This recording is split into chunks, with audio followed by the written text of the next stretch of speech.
Pinamagatan ko po ang ating pag-aaral ngayong umaga na The Greatest Blessing. The Greatest Blessing. Ito po ay nagmula sa Romans 3, chapter 3, verse 9 to 31. Hindi ko na po babasahin ng verses, but along our study, makikita po natin, iisa-isahin po natin ang salita ng Diyos at mas pag-aaralan po natin at tingnan po natin ang katotohanan na sinasabi ng salita ng Diyos.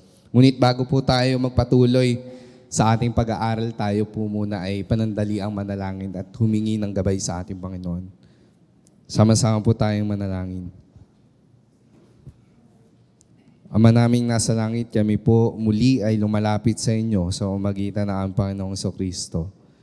Kami po ay humihingi ng gabay, ng patnubay, ng grasya na nagmumula sa inyo sa aming pag-aaral. Patuloy na ipakilala niyo po ang inyong sarili sa pamamagitan ng inyong salita. Pakita niyo po ang katotohanan sa pamamagitan ng inyong salita. At patuloy nga na baguhin niyo po kami sa pamamagitan ng inyong salita. Ito po ang aming dalangin sa Panginoon ni Jesus. Amen at amen. Ayan. Noong nakaraan po, na pag-aralan po natin, isa po sa na-mention ni Pastor Ray is yung gratitude begins with remembrance. Ayan. Gratitude begins with remembrance. At ngayon pong umaga, titingnan po natin o pag-aaralan po natin at aalalahanin po natin kung ano nga po ba yung pinakadakilang biyaya sa atin ng Panginoon. Yung pinakamahalagang kaloob sa atin ng ating Panginoon. Dahil kung maalala nyo po, patungkol po sa pasasalamat ang ating tema ngayong buwan. Ngunit bago po tayo magpasalamat sa Panginoon, dapat alalahanin po natin yung pinakadakilang kaloob ng ating Diyos na dapat nating pinagpapasalamat sa ating buhay bilang isang Kristiyano. Ang ating pong pag-aaral ay nakasulat po sa Book of Romans na kung saan po ito po ay isinulat ni Apostol Pablo. Gaya po ng sabi sa Romans 1 verse 1, a servant of Christ Jesus, called to be an apostle and set apart for the gospel of God. Ito po ay isinulat ni Apostol Pablo para po sa mga Kristiyano nasa Roma, ang mga Hudyo po at ang mga Hentil. So yung church po, yung mga Christian po sa Rome, mix po sila. Hindi lang puro Hudyo, hindi lang puro Hentil. So mix po yung mga Christian doon. May mga Hudyo, may mga Jews, at mayroong mga Gentiles. At ito pong Book of Romans, ito po ay isa sa pinaka-systematic, pag sinabi kong systematic, pinaka-maayos at pinaka-articulated na writing ni Apostle Paul. Bakit po nasabi? Dahil in the first 11 chapters po ng writing ni Apostle Paul, dito po nakasaad yung mga doktrina ng mga Kristiyano. So kung gusto po nating matuto about doctrine ng ating iglesia, ng Biblia, doon po sa first 11 chapters ng Book of Romans, doon po nakasaad yung mga doktrina na isinulat ni Apostle Paul. And doon naman po sa chapter 12 to 16, doon po natin makikita yung from doctrinal writing to application po ng mga doktrina. So ito po yung pinaka-systematic dahil may doctrine part, may patungkol sa salita ng Diyos, yung doktrina, yung pinaniniwalaan ng mga Kristiyano. And sunod naman po, paano nila i-apply yung doktrina o yung theology na meron sila. Dito po sa chapter 3 na ating pag-aaralan, dito po in-explain ni Apostle Paul yung pagiging perfectong sacrifice ni Jesus Christ. Na si Kristo lamang po yung magsasatisfy ng dinedemand ng Diyos na nakaparusahan. So dito po sa ating pag-aaral, titingnan po natin kung ano po yung pinakadakilang kaloob ng ating Diyos sa atin bilang isang Kristiyano. Ngunit bago po yon, tingnan po muna natin, para po sa aking unang puntos, we are guilty sinners. We are guilty sinners. Ang tanong po dyan, totoo nga po ba na tayo po ay nagkasala sa Diyos? O totoo nga ba na tayo po, in original state, nung tayo po ay hindi pa mananampalataya, tayo nga po ba ay makasalanan? Dito po sa unang puntos natin, titignan po natin kung tunay nga ba na ang bawat isa ay makasalanan. Sabi po sa verse 9, ano ngayon ang kalagayan ba nating mga Hudyo ay mas mabuti kaysa sa mga Hentil? Hindi. Tulad nga ng aming napatunayan na ang lahat ng tao ay nasa ilalim ng kapangyarihan ng kasalanan, maging Hudyo o Hentil man. Dito po, si Apostle Paul, sinasabi niya po dito, ano ba yung kalagayan nating mga Hudyo? Much better ba tayo sa mga Hentil? Kung titignan po natin, yung mga Hudyo at Hentil, meron po silang pagkakaiba. Yung Hudyo po, meron po silang access sa Bible. Okay? So mas mataas po yung kanilang moral ethics, mas mataas po yung pagkakilala nila sa Diyos. Kaya ang tingin po nila, mas banal po sila, mas mababait yung mga Hudyo kumpara sa mga Hentil. Ang mga Hentil naman po, walang pagkakilala sa Diyos. Ibig sabihin po, gagawin nila kung ano yung gusto nilang gawin, sila po ay makasalanan. So yun po yung two difference ng mga Hudyo at Hentil. At ang sinasabi po dito ni Apostle Paul, tingin ba nating mga Hudyo na tayong may access sa Bible ay mas mabuti tayo kaysa sa mga Hentil? Sabi nila, tayo, nagbabasa tayo ng Bible, may access tayo, sila wala. Pero ang sinasabi po dito ni Apostle Paul, hindi. Tulad nga ng aming napatunayan, ang lahat ng tao ay nasa ilalim ng kapangyarihan ng kasalanan. Mapahudyo man po o Hentil, mabait man sa paningin ng tao o hindi, pare-parehas po silang makasalanan. At tayo rin po, kung tingin po natin sa ating mga sarili, na mas mabait tayo kumpara sa iba, pare-parehas lang po tayo makasalanan. Kahit po ang inyong mga lingkod, ang mga manggagawa po na tumatayo po sa pulpito, sila po at kami po ay makakasalanan. Kaya po ang sabi sa verse 10, walang matuwid, wala kahit isa. Walang matuwid, wala kahit isa. Ibig sabihin po, kahit yung katabi nyo po, nung hindi pa po yan mananampalataya, until now, hindi po tayo matuwid. Wala po kahit isa. Ni isa po dito sa ating church ngayon, wala pong matuwid. Ibig sabihin po, lahat po tayo ay makasalanan. We are guilty sinners. Kaya po ang sabi sa verse 11, walang naghanap sa Diyos. Dumating po ba kayo sa punto ng inyong buhay nung hindi pa kayo mananampalataya? Parang kahit may nag-i-invite po sa inyo sa church, hindi nyo po pinapansin. Parang hindi nyo sariling ginusto na pumunta sa iglesia. Naalala ko po yung isang kabataan sa dati ko pong destino. Ayan. So ilan lang po yung destino ko, konti pa lang po. Yung isang kabataan po na yon, noong una po, ayaw niya po talaga pumunta sa simbahan. Alam niyo po yung reason kung bakit po siya pumunta ng simbahan? Okay. Ang reason po kung bakit siya pumunta ng simbahan, kasi yung nililigawan niya, nasa loob ng simbahan. So pumunta po siya ng church, hindi po para magsimba, pero para samahan yung nililigawan niya. So hindi niya po hinahanap ang Panginoon, ang hinahanap niya po yung nililigawan niya. Asan na ba yung nililigawan ko? Yun po yung reason kung bakit siya nasa simbahan. Pero along the way naman po, ay umaten na po siya para sa Panginoon. Pero makita po natin doon na yung reason ng kabataan na yun ay hindi hanapin ng Panginoon, ngunit para po doon sa kanya nililigawan. Kaya ang tanong ko po, yung mga kabataan naman dito, umaten naman po yun para sa Panginoon. Ayan. So, ayan po. So wala pong naghahanap sa Diyos. Noong una po, tayo ay hindi natin hinanap ang Diyos. Kaya po ang sabi sa verse 12, ang lahat ay lumihis ng landas at nagpakasama. Walang gumawa na mabuti, wala kahit isa.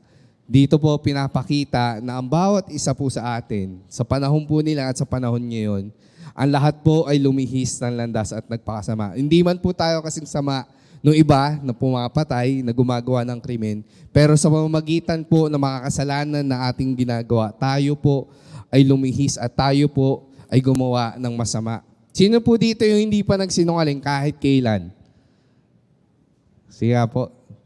May nagsinungaling na ba dito? Ayan. So, ibig sabihin po, lahat tayo nagsinungaling. Wala pong hindi nagsinungaling. Lahat po tayo ay gumawa ng kasalanan. Kung sasabihin niyo po sa akin, Pastor, maliit na kasalanan lang naman yun. Hindi. Wala pong maliit at malaki na kasalanan sa Diyos. Lahat po yun pare-parehas na kasalanan.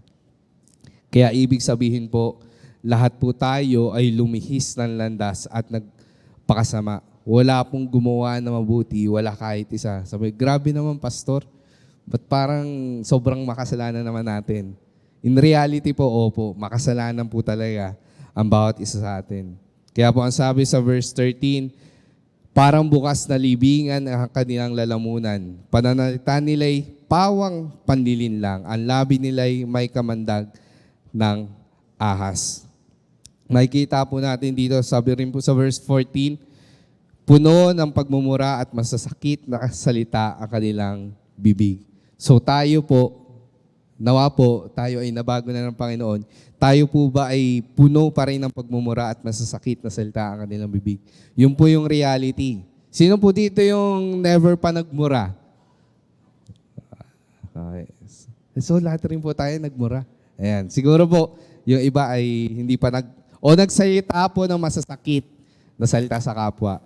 Madalas po tayo mga tao, kapag galit po tayo, until now siguro, hanggang tayo ay nandito sa lupa, kapag tayo po ay nagagalit, nakakapagsalita po tayo ng masasakit na salita sa ating kapwa. At dun po natin napapatunayan na tayo po ay makasalanan hanggang ngayon. Na tayo po ay nakakagawa ng kasalanan sa palagian. Bagamat tayo ay mananampalataya na, siguro naman po, binago na tayo ng Panginoon unti-unti. Tayo po ay nababawasan na yung ganung mga gawain. Sabi po sa verse 15 to 18, wala silang atubili sa pagpatay ng kapwa. Parang dinaanan ng salot ang kanilang madaanan. Hindi nila alam ang daan ng kapayapaan, hindi sila marunong matakot sa Diyos. Yun po yung mga tao sa panahon nila na para bang hindi po nila iniisip yung maling ginagawa nila at wala po silang takot sa ating Panginoon. Gagawin po nila yung gusto nilang gawin, yung kasalanan na gusto nilang gawin. At tayo po, nung hindi pa tayo mananampalataya, gagawin po natin yung mga kasalanan na gusto nating gawin. At dito po ang orihinal na estado ng tao na wala pong pagkakilala sa harap ng Diyos. Ito po yung buhay nating lahat nung hindi pa tayo Kristiyano. Ito po yung buhay natin. Kaparehas lang po nila tayo na makasalanan at nagpapatuloy sa kasalanan at lumalago po sa kasalanan. Yung po, yung mga verses po na yun ay nagpapatunay na tayo po ay hindi po matuwid sa harapan ng ating Diyos. Na ang bawat isa po sa atin ngayon na nandito nung hindi pa tayo mananampalataya, tayo po ay makasalanan. Tayo po ay walang matuwid na ginawa. At tayo po ay lahat ay nagkasala. Yun po yung gusto kong maintindihan natin ngayong umaga sa una nating puntos, na lahat po tayo ay guilty sinners, na lahat po tayo ay nagkasala, na walang matuwid kahit isa sa atin. Kaya nga po, ang sabi po sa Ephesians 2 verse 1 to 3, noong unay patay kayo dahil sa inyong mga pagsuway at mga kasalanan. Sinunod ninyo noon ang masamang takbo ng mundong ito at nagpailalim kayo sa pinuno ng mga kapangyarihan sa himpapawid. Ang espiritu naghahari sa tao'y ayaw pasakop sa Diyos. Ang totoo, tayong lahat ay dati ring namuhay ayon sa pagnanasa ng ating laman, sumusunod sa mga hilig ng katawan at pag-iisip. Kaya sa ating likas na kalagayan, kabilang tayo sa mga taong kinapopuotan ng Diyos. Lahat po tayo ay makasalanan, tayo po ay patay sa kasalanan, at tayo po ay kabilang noon sa kinapopuotan ng Diyos. Ibig sabihin po, yung mga taong makasalanan, nung tayo po ay hindi pa mananampalataya, yun po ay kinapopuotan ng Diyos. So lahat po tayo, bago tayo maging Kristiyano, ay kinapopuotan ng Diyos dahil sa ating mga kasalanan. Yun po yung estado nating mga tao at mga hindi mananampalataya. Ngunit ang Diyos po ay mahabagin at mapagmahal. Siya po ay mahabagin at mapagmahal. At para po sa aking pangalawang puntos, we are graciously saved. We are graciously saved. Tayo po ngayon ay niligtas ng ating Panginoon. Kung una po, lahat tayo ay makasalanan at ang deserve po natin ay punishment. Tayo po ngayon ay niligtas ng ating Panginoon. Kaya po ang sabi sa Romans 3 verse 21, ngunit ngayon nahayag kung paano ginawang matuwid ng Diyos ang tao. Ito'y hindi sa mamamagitan ng kautusan, bagamat ang kautusan at ang mga propeta ay nagpatotoo tungkol dito. Pinakita po dito kung paano po tayo ginawang matuwid ng Diyos. Hindi po sa mamamagitan ng pagsunod ng law, ng kautusan, ngunit sa mahabaging ginawa ng ating Panginoon. So kapag sinabi po natin ginawa tayong matuwid, sa English po nun, para medyo matutunan po natin yung mga theological terms, may tinatawag po na justification. Ayan. Pag sinabi po natin justification, Pastor, parang ang lalim naman yan. Pag sinabi lang po natin justification, binilang po tayong matuwid ng ating Panginoon. Okay? Justification, binilang na matuwid ng ating Panginoon. Tayo po ay pinatawad at binilang na matuwid ng ating Panginoon. So, tayo po ngayon ay we are justified. Okay? Tayo po ay binilang na matuwid ng ating Panginoon. Hindi po sa pamamagitan ng pagsunod sa kautusan, ngunit po dahil sa kanyang mga ginawa. Tingnan po natin, sa Romans 3 verse 22, ginawang matuwid ng Diyos ang lahat sa pamamagitan ng kanilang pananampalataya kay Jesucristo, walang pagkakaiba ang mga tao. Ngayon po, pinakita po dito na tayo po ay ginawang justified. We are justified sa pamamagitan po ng ating pananampalataya. Hindi po dahil mabait tayo, okay? Hindi po dahil masunurin tayo sa Diyos, pero tayo po ay binilang na matuwid ng Diyos dahil po sa ating pananampalataya kay Kristo. So tayo po ngayon ay matuwid sa paningin ng Diyos. Kung noong una po, we are guilty sinners, tayo po ay kinapopuotan ng Diyos at galit po ang Diyos sa atin. Ngayon po, we are graciously saved. Tayo po ngayon ay justified. Tayo po ngayon ay matuwid sa paningin ng Panginoon. So magitan raw po ng ating pananampalataya kay Kristo. At alam ko po na lahat po tayo ay nananampalataya sa ating Panginoong Jesucristo, sa kanyang pong ginawa sa krus ng Kalbaryo. At pinapaalala po sa atin ni Apostol Pablo sa Romans 3 verse 23, sapagkat ang lahat ay nagkasala, walang sino man nakaabot sa kalwalhatian ng Diyos. For all have sinned and fall short of the glory of God. So lahat po tayo ay hindi nakasunod sa kautusan ng ating Diyos. Ngunit there is a good news po. Meron po magandang balita.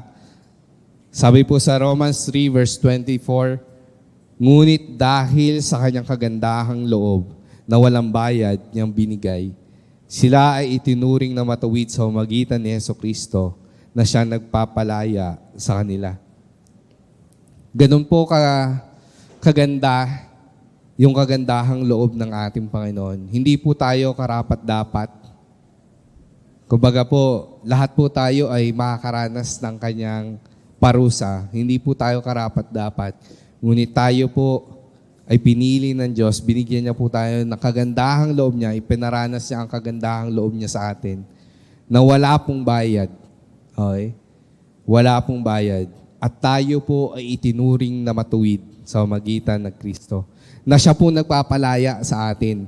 Kapag sinabi po natin tayo po ay pinalaya ng Diyos, tayo po ay pinalaya sa walang hanggang parusa na ating mararanasan, at tayo po ngayon ay pinalaya sa kasalanan. Tayo po ay nakaranas ng kagandahang loob ng Diyos at dapat po tayo po ay malaya na sa kasalanan at malaya na rin po sa parusa ng ating Panginoon. Para po sa ating last verse, second point, sa Romans 3 verse 25, siya ang inalay ng Diyos bilang handog upang sa pamamagitan ng kanyang dugo ay mapatawad ang kasalanan ng lahat ng sumasampalataya sa Kanya.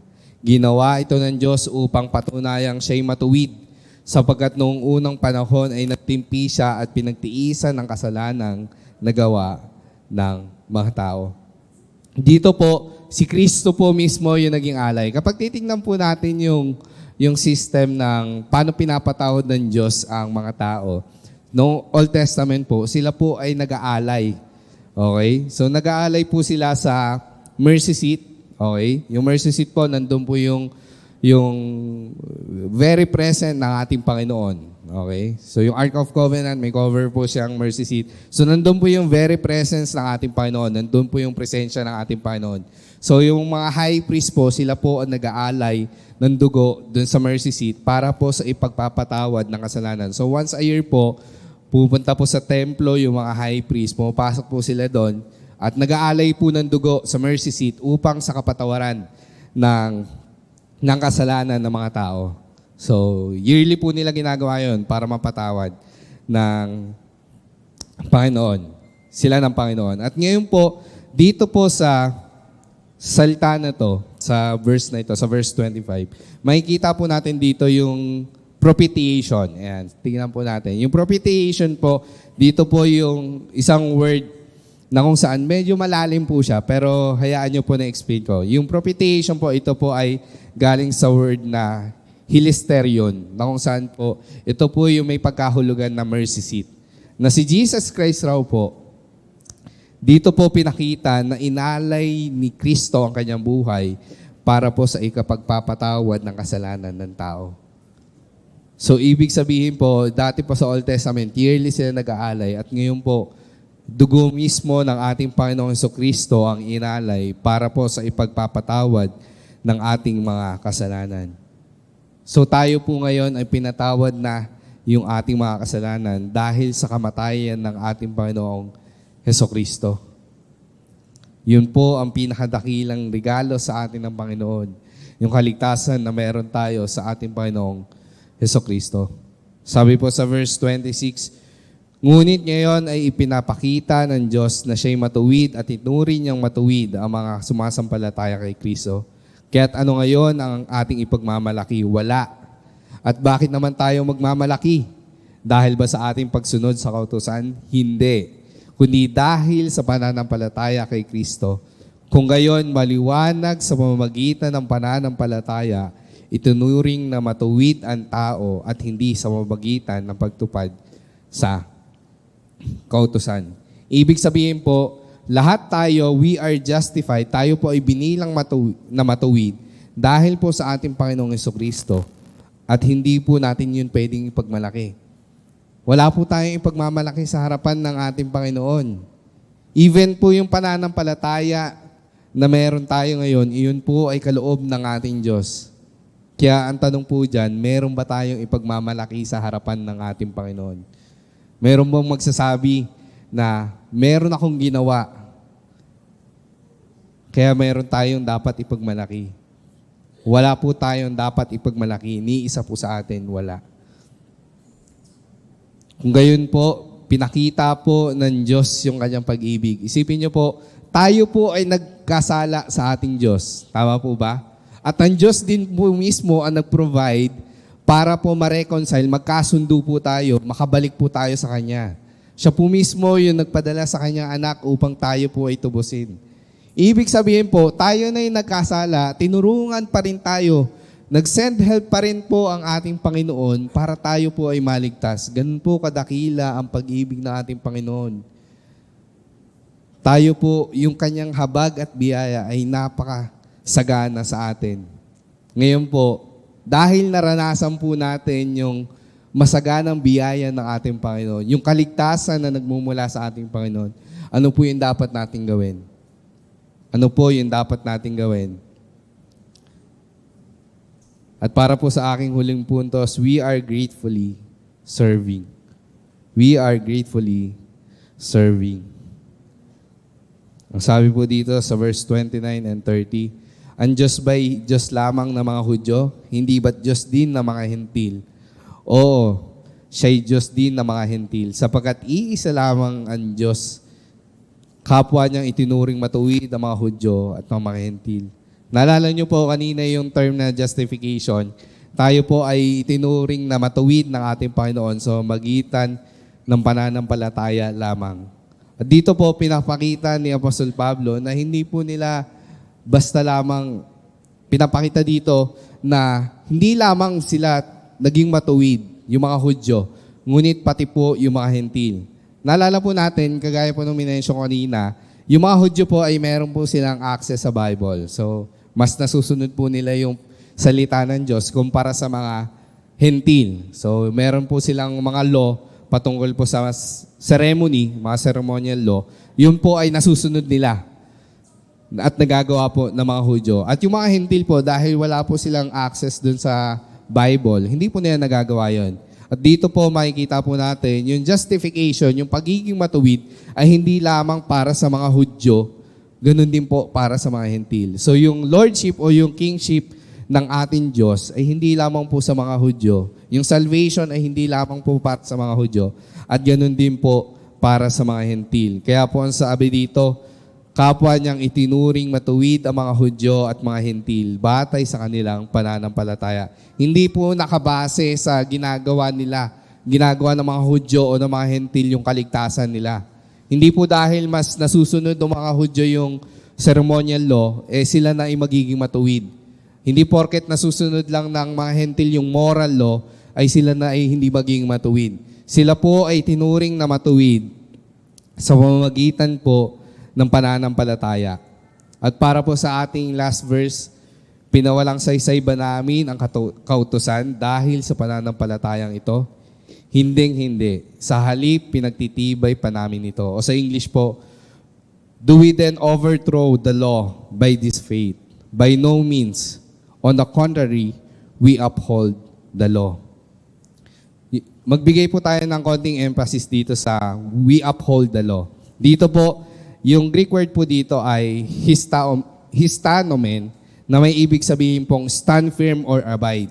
So pinapakita po dito ni Apostle Paul na yung pananampalataya po nila, nagpo-proceed po to sa pag-abide, pag-stand firm po sa kautusan ng Diyos. Hindi lang po sila nakatayo sa salita ng Diyos, sa pinag-iutos ng Diyos, ngunit niyayakap po nila yung pinag-uutos ng Diyos. Hindi lamang po yung after po nila mapawalang sala, maging matuwid sa harapan ng Panginoon, hindi po doon natapos yung kanilang ginagawa. Ibig sabihin po, yung kaligtasan, nagpo-proceed po siya sa mga mabubuting gawa at sa pagyakap sa salita ng Diyos at sa pag-apply ng salita ng Diyos. Ang tanong ko po dyan, after po nating maranasan yung kaligtasan, yung biyaya ng ating Panginoon, after po nating maranasan yung grace, yung greatest blessing na salvation na bumula sa Panginoon, ano po yung ating ginagawa ngayon? Do we stand firm and do we abide to the Word of God? Niyayakap po ba natin yung salita ng Diyos? At kapag niyakap po natin yung salita ng Diyos, hindi lang po natin ito yayakapin, ngunit i-apply po natin sa ating buhay bilang isang Kristyano. Yung justification po, nagpo-proceed po yun sa sanctification. At kapag sinabi ko pong sanctification, iyon po yung pagbago ng Diyos sa atin sa araw-araw. Na tayo po ay binabago ng Diyos sa araw-araw. Ang tanong ko po, gaano na tayo kalayo sa ating sanctification? Gaano na kalayo yung tayo'y binago ng ating Panginoon? If we stand firm and if we abide to the Word of God, tayo po ay babaguhin ng ating Panginoon. Kaya nga po ang prayer ko po kanina, baguhin po tayo ng Panginoon sa pamamagitan po ng Kanyang salita. Kaya po ang sabi ni John Calvin, there is no sanctification by which our heart are prepared to keep the law. It is indeed imperfectly done. But there is an aiming at the work. So tayo po ba ay nag-i-aim na baguhin ng Panginoon? Na tayo po ay nag-i-aim na mabago yung ating buhay? Na tayo po ba ay ready na tanggapin at yakapin po yung salita ng Diyos? At nawa po sa pagyakap po at sa pagtayo sa salita ng Diyos, tayo po ay maglingkod sa Kanya at magpasalamat sa Kanya na may buong buo. At para po sa huli, bilang paalala, tayo po ay, we are guilty sinners that experience the love of God. Tayo po ay makasalanan na naranasan po ang pag-ibig, ang grasya at ang habag ng ating Panginoon sa magitan ng ating Panginoong Jesucristo. Tayo po ay kinahabagan at niligtas ng Diyos. At naunawaan po natin na tayo po ay makasalanan. At ngayon po, tayo po ay maglingkod sa Panginoon ng buong buo. Tayo po ay maglingkod at magpasalamat sa Panginoon dahil po sa Kanyang dakilang biyaya sa atin. Yun po ay kaligtasan na nagmumula sa ating Panginoong Jesucristo. Tayo po ay panandaliang manalangin. Ama naming nasa langit, patuloy po kaming nagpupuri at nagpapasalamat po sa inyong grasya. Kami po ay tunay na makasalanan. Kami po ay hindi karapat-dapat, ngunit patuloy niyo pong pinaranas inyong kagandahang loob sa amin. Pinaranas niyo po ang inyong habag at biyaya sa pamamagitan ng Panginoon Jesucristo. Patuloy na baguhin niyo po kami sa magitan ng inyong salita. Patuloy na yakapin po namin at sumunod po kami sa inyo na naayon sa inyong salita. Patuloy na makita po si Kristo at may apply po namin ang inyong mga salita sa aming buhay bilang isang Kristiyano. Sa inyo po ang pinakamataas na papurit pagsamba sa pangalan ni Jesus. Amen. Amen.